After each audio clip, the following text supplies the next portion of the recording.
Hey, this is Derek with Aquanut Pool Care, and I was out doing a DE filter cleaning on this DE filter right here. Opened it up, just now opened it up, and what I found is what you find sometimes is there's a tear right there, it's a tear down there,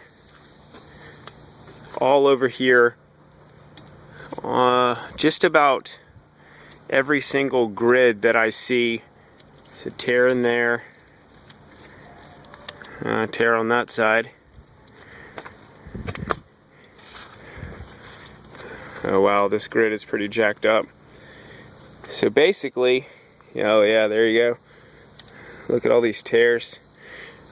All the grids on this are going to need to be replaced. I mean, they're just done at this point.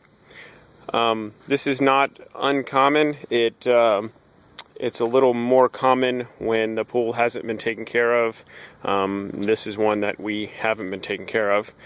Tooting my own horn there a little bit, sorry about that, but if you have a DE filter and it hasn't been cleaned in the last 6 months, it's probably a good time to clean it. Or if you're having some problems getting your pool clear and you've got a DE filter, it's probably a filter that is got some holes in it that is in bad need of repair. So I'm Derek with Aquanut Pool Care. If you have any questions or comments about this, let me know. Have a good day.